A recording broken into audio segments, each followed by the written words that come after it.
tonight. Brian does a really good job. They played exceptionally hard. They stressed us. They challenged us. I was so impressed with them in the Indiana game, getting 51% of their misses back in that game. You know, it's one of the hardest things to do with young guys is to get them to rebound and understand that teams are going to crash and go. And their kid 33 was just a monster from the wing spot. But Taylor's a good player, and you know they had a plan. They ran good stuff, forced us to guard. I thought we rode the emotion early of the night. I think that's for me. You know, you're always, you know, coach. You always worry a little bit about getting too high or getting too low or whatever. And I thought we flattened out a little bit after the start. But I think it's one of the things with this team tonight. It was Trey, it was Ben. Those guys got going. Thought we had a chance to put it up over 20 in the first half with some free throws, but again, we weren't quite as sharp as we needed to be. I thought Merez was excellent in his minutes, 8 rebounds, and then I thought you know, KJ was just spectacular, 13 assists, and you know, we got nice production from Will. You know, and it was just a solid night, and you know, pleased with the outcome. We got some things we got to still clean up, but you know, wish Brian and his group the best because they're gonna have a good year.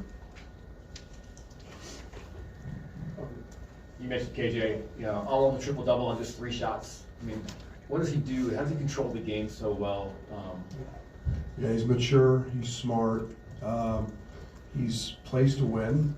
He doesn't play for a stat line. He just provides what the game gives him. You know, I think he had a game in the and I'm going to go back to when he was with Lithuania this summer. I think that, you know, he was maybe 17 assists, and the next night he has 37. And it just is a matter of what the game needs. He's got a maturity about him with that. You know, yeah. The beauty of what KJ does is he delivers at the right time, where guys can really just kind of catch it and shoot it. You know, there's very little wasted motion. He puts it in the pocket. He delivers it where, you know, Tommy could go up and dunk it, or Tommy could, you know, catch it and shoot it, or, you know, whoever it was. And those are the things that elite point guards do, and he's doing that. And you know, you see, you know, 33 minutes, probably more than I would have hoped to play him a little bit, but you know, plus 24 tonight, and you know, he's making it go, and he's not forcing anything. Coach, are you happy with how the defense has progressed over these first 2 games? Seems like you've taken some steps and held them to 30% shooting. Yeah, you know, I thought that, you know, they had 2 guys that took 34 shots at Indiana, and you know, the Taylor kid's as a high volume guy. I thought Kylan did a really good job early of taking him out. I thought Trey White then did an excellent job of switching over.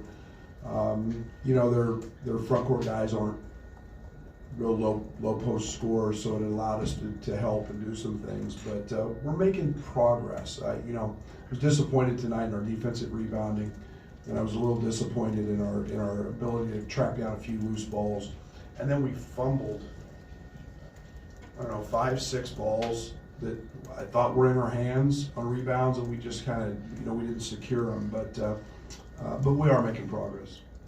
Kylan, Dre, and Carey shot 0 for 12 combined from 3, but you guys still shot 40% on the night. Can you talk about the flexibility on this roster and having so many scorers? Yeah, it's what I opened with. It doesn't matter. It's good. It'll be their night next night. You know, it's you know, I mean, Carey's, you know, 1 of 5, 0 for 4. You know, I've watched Carey make close to 100 free throws in a row. You know, Bam is a close to a, you mid-80s% free throw shooter his whole career, misses 2. Will missed a front end, Ben missed a front end, and then you get guys that, sometimes it's just, I thought Kylan got some really, really good looks.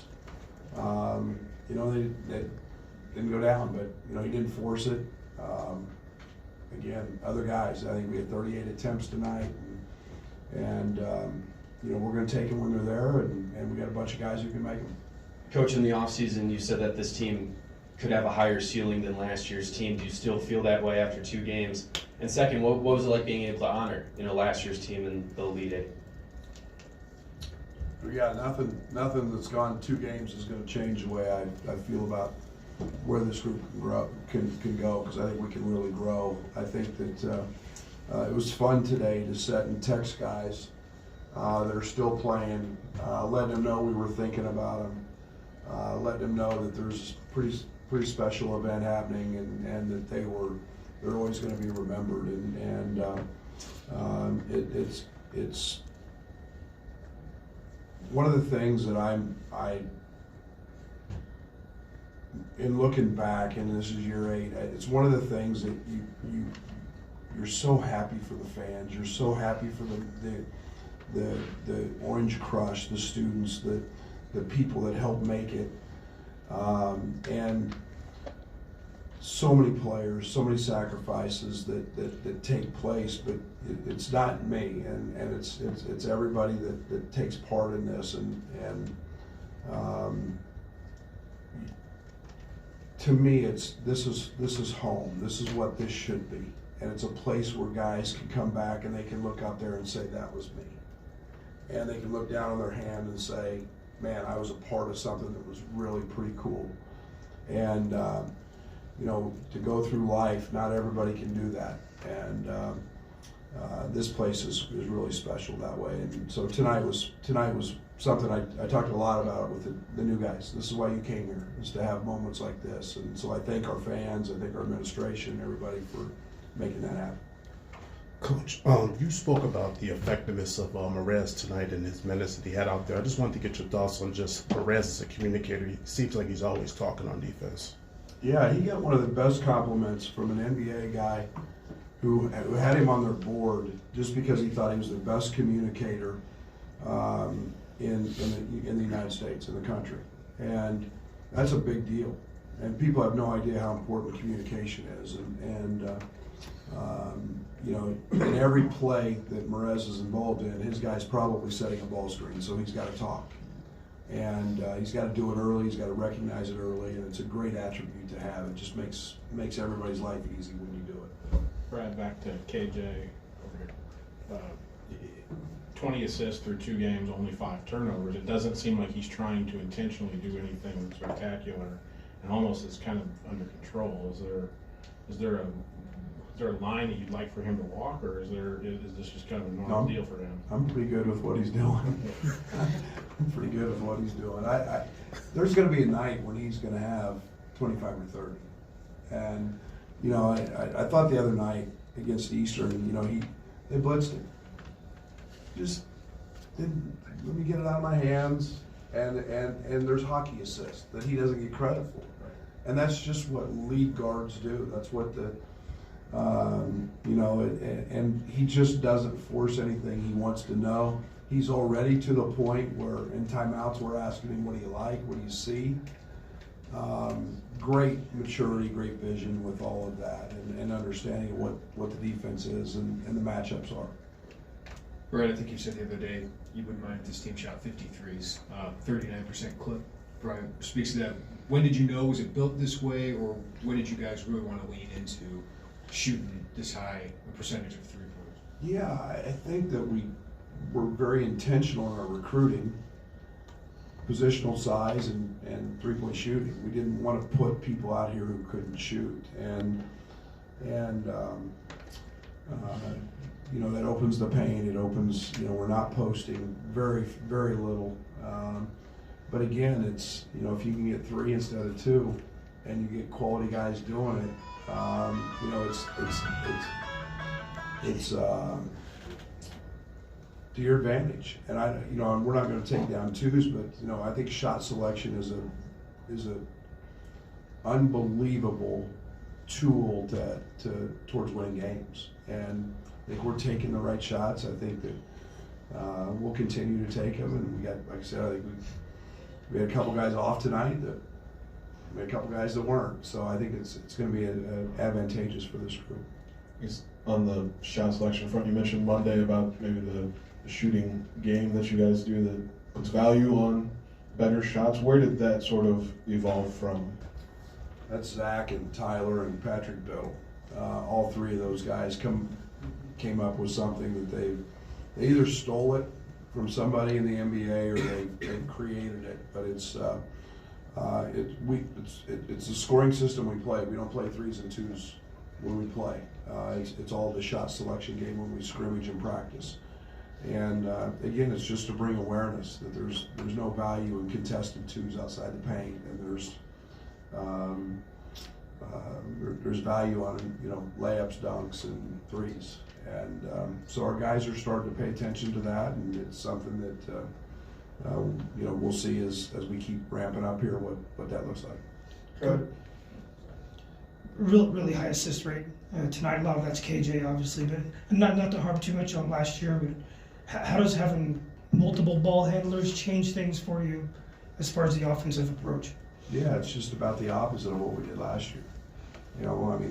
Last year we were booty ball, 14 dribbles, and let Marcus shoot a layup or kick it out for a 3 and drive a closeout, and that usually meant Terrence getting fouled or making a 3, and so it's different. We kind of tried to reinvent ourselves a little bit with that, but you've got Draven, you've got Kylan, you've got KJ, you've got Will, you've got Trey. All those guys are really good off the deck and they can really pass it. So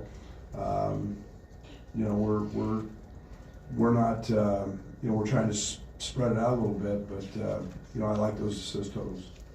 Coach, you guys were able to hold a high level guard and Rayshawn Taylor just 14 points on 15 attempts. How are you guys able to contain it?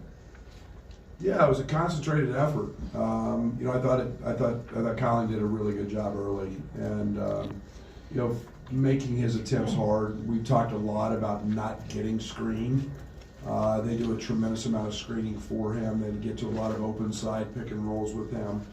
Kylan in the second half made one mistake. He fought his tail off kid probably took 7 or 8 dribbles, and then he relaxed and went under a ball screen, and the kid jumped up and hit a 3.